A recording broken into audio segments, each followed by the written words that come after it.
Weave me no fairy tales, requests the Reverend Kendall Gibbons, a longtime humanist minister, in her poem. Let doubts and questions arise. Welcome the future's surprise to the mysteries we struggle to know. Reverend Gibbons echoes our religious forebears who questioned the existence of a supernatural God, and she calls on us to focus on the here and now. She writes, "The time is now, the place is here. No other life, no other world." Various forms of humanism have surfaced throughout human evolution. The earliest emergence of humanism that we know of was during the time of Confucius, around 500 BCE. In the Western world, the Greeks were the first to propose a form of humanism. A couple of writers of the time questioned the gods of the pantheon, and Protagoras proposed that man is the measure of all things. Humanism again showed up during the Renaissance period. Renaissance humanism emphasized this world, valued reason, and supported critical study of the ancient texts. Scholars of the time determined that the gospel stories were written long after Jesus' death. They proposed that the miracles were imaginative interpretations. Through cultural study, they discovered that the story of a dying and rising God had been widespread and was not unique to early Christianity. These discoveries led to doubt about the historical accuracy of the Bible and led to new ideas. Early scientific study continued the trend towards a humanistic worldview. Copernicus's proposal that the sun was the center of the solar system added doubt to the biblical assertion of Earth and humankind as the center of the universe. Isaac Newton's conception that the universe was governed by rational and understandable laws chipped away at other ideas. Darwin's theory of natural selection and the idea that human beings are just a part of the evolving natural world undermined the Greek idea that human beings consist of a physical body inhabited by an eternal soul. Darwin's theories eroded the Christian notions of immortality, divine creation, and human beings who were made in the image of God. All of these ideas brought in the modern period. And if you remember from last week, I spoke about the theologian Marcus Borg, who explained that with the arrival of the modern period, we lost a previous framework for God and or something more to life. But now, we had a framework for non-theistic humanism. However, humanism did not focus only on a disbelief in God. Humanistic ideas questioned the nature of humanity, offered a skeptical stance towards assumptions and the importance of free inquiry, supported personal religious experience, and evaluated the nature, purpose, and definition of religion itself. It is important to remember that humanism has rarely been concerned with the existence of a supernatural being. Humanism is primarily interested in humanity and humanity's role in the universe and on this planet. The humanism that we know today began in the early 1900s within Unitarianism. The Reverend John Dietrich, who is considered to be the father of humanism, was writing and preaching during the roaring 1920s. It was a time of economic growth and prosperity. Women won the right to vote, the Harlem Renaissance was in full swing, and we had just come through the Great War, the war to end all wars. Optimism was high. Humanity appeared to have reached a zenith, and the Unitarian minister, John Dietrich, proposed in the midst of this heady optimism that there were two kinds of religion. One thrived on human weakness and failure and was built on threats of punishment. In this religion, human beings relied upon a supernatural being as the source of blessings and for the promise of a better afterlife. The second religion placed faith in humanity, and in his words, looked for no help or consolation from without.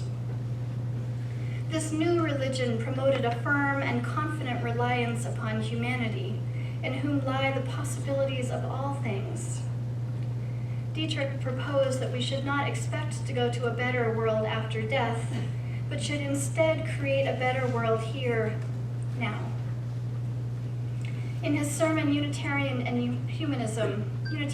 and Humanism, Dietrich defined the older religion as a study of God and the necessity of performing our duties towards him. He continued, by changing a couple of words in that definition, I can tell you my conception of humanism. Let me put it this way, he said. By religion, I mean the knowledge of man and our duties towards him. That is humanism. The knowledge of man and our duties towards him. And if you will, I offer a less masculine and less human-centric version. The knowledge of life and our duties towards life. The knowledge of life and our duties towards life. That is religion. Dietrich went on, though slightly altered to reflect gender-neutral language, to explain, humanism does not deny the right to believe in God and learn what you can about that which we designate as God, but it places faith in humanity, a knowledge of humanity, and our duties towards one another first. It is principally a shifting of emphasis in religion from God to humanity.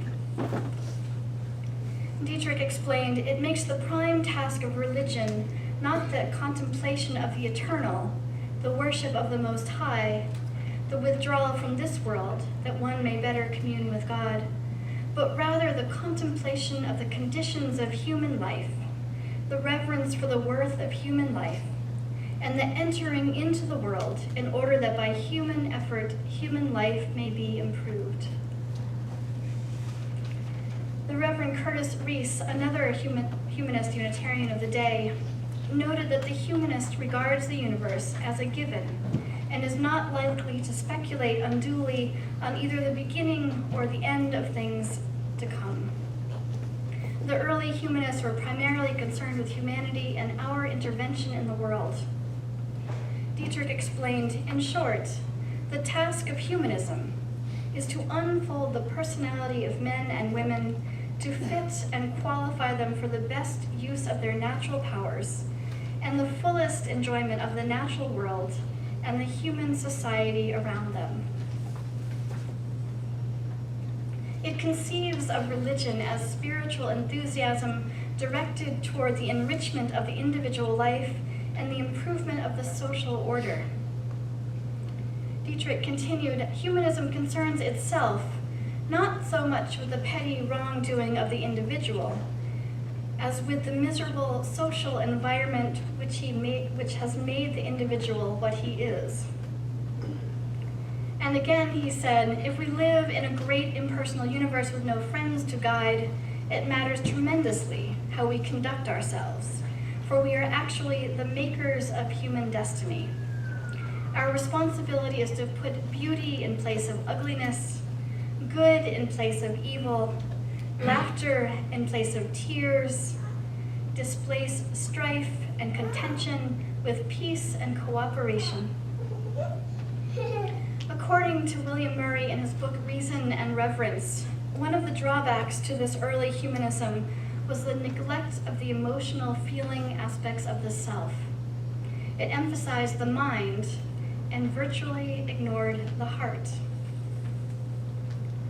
Murray shares that the Reverend John Dietrich had almost no pastoral ministry and did not normally call on members who were in the hospital. And when asked why he did not call on sick members, Dietrich replied with a stoic comment that they would have to cope with their problems themselves.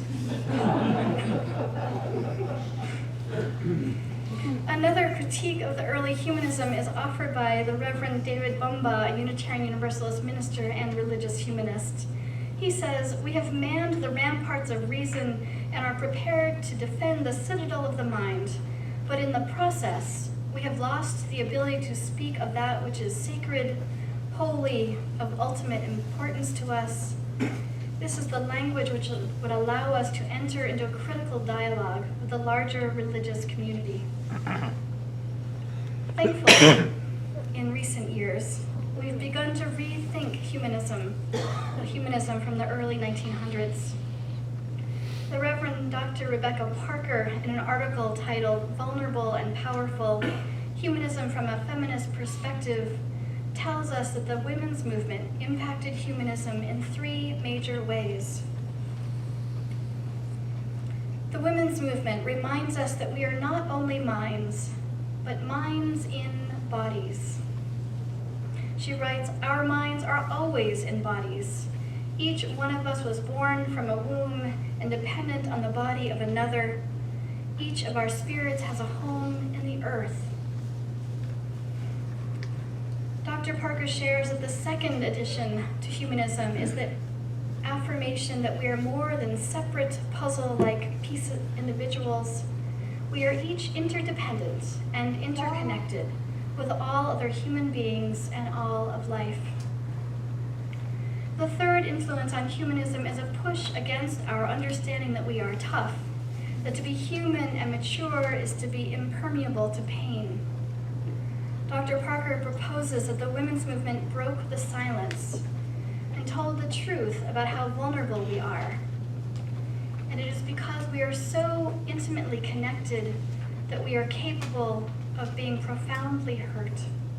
We are vulnerable and woundable. In considering humanism today and for the future, Dr. Parker asks, can we incorporate into our understanding and acceptance and embrace of our vulnerability as human beings, one that does not require us to silence our suffering, but instead invites us into a kind of humanism that can hold the suffering human being and also celebrate human creativity and power? Can we find a humanism that protects the child, the actual children, and the childlike parts of ourselves, and refuses to have those fragile, vulnerable, woundable parts of ourselves exiled and silenced, or in any way cut out of our being? Can we move into a humanism that embraces all as both vulnerable and powerful? John Dietrich shared that his understanding of humanism concerns itself not so much with the petty wrongdoing of the individual, as with the miserable social environment which has made the individual what he is, while Parker's humanism is concerned with each and every person and the social environment that allows individuals to be hurt. Rebecca Parker offers, I think our humanism is our best resource when it helps us understand that our human choice means that all of us are capable of evil acts as well as wonderful acts of goodness. We need religion not to protect us from this world, but to enable us to engage in it in a way that repairs and restores life and prevents more violence from happening. We need religion to enable us to engage the world in a way that repairs and restores life and prevents more violence from happening.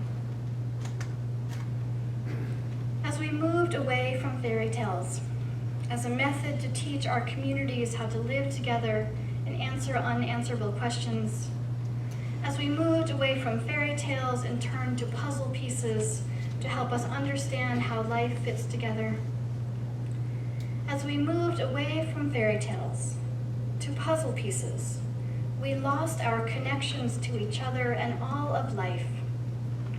Perhaps now we are ready.